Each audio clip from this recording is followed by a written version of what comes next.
Welcome to Tech Blueprint, a window that lets you know the latest technology news in the world. According to foreign media outlet Kongthuong, Foxconn has invested over $383 million, approximately 2.8 billion renminbi, in two new industrial parks in Vietnam, with an estimated annual production capacity of 2.79 million units. The report mentions Terry Gou, confident that this will create tens of thousands of local jobs and help locals say goodbye to sugarcane fields. In contrast, in just 1 month, another batch of equipment from Foxconn in Zhengzhou was shipped to Vietnam. Back then, leveraging mainland China's demographic dividend and policy support, Foxconn rapidly rose to become the world's largest electronics contract manufacturer. However, Terry Gou has now invested hundreds of billions of yuan to relocate factories overseas, even quipping upon his departure, "The mainland relies on me for food." In this situation, what will become of hundreds of thousands of workers in China? Mainland China once helped Terry Gou escape hardship and find success. In the 1980s, Gou's numerous entrepreneurial ventures failed. Coinciding with the mainland's investment promotion campaign, Terry Gou, leveraging his Taiwanese status, established a factory on the mainland. Not only did he enjoy numerous preferential policies, he also secured 2.3 million square meters of land at a low price in Shenzhen, where land resources are extremely scarce. At the time, mainland factories boasted a 98.8% yield rate, while salaries were only 42.8% of those offered to Taiwanese factory workers. Leveraging these favorable conditions, Foxconn experienced rapid growth. At its peak, it operated 44 factories in mainland China, employing 1.2 million people. In 2017 alone, its revenue exceeded $190 billion, making it one of the world's largest electronics contract manufacturers, and Terry Gou the richest man in Taiwan.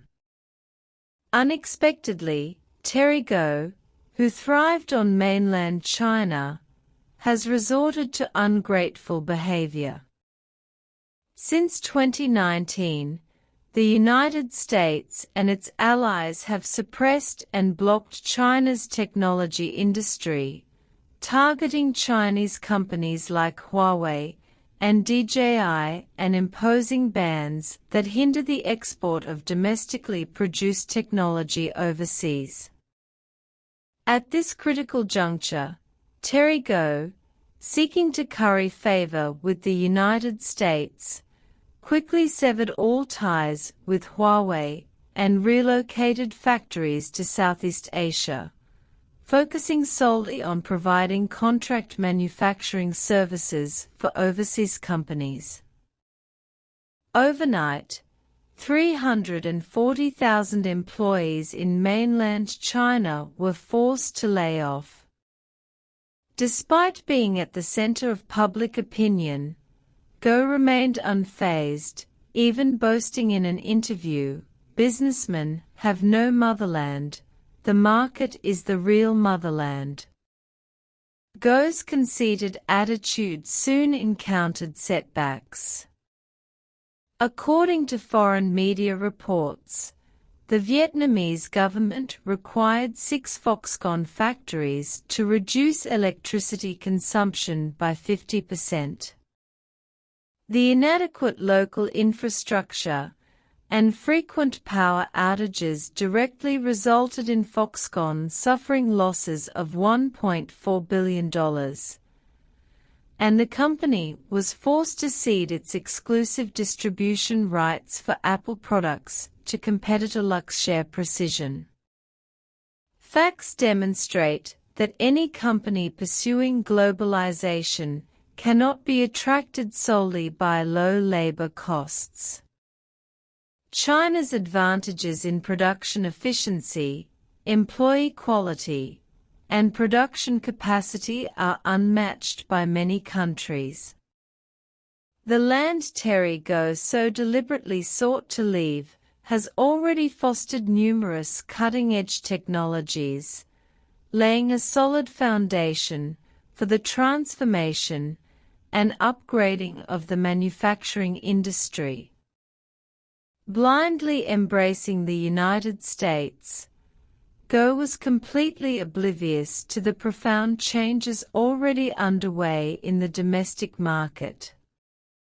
Isolated from China's well-established industrial system, Foxconn struggles to gain a foothold in overseas markets. A global giant in the contract manufacturing industry, Foxconn's annual electricity consumption in Vietnam is only a few billion kilowatt-hours, yet it accounts for half of all electricity consumption by local businesses.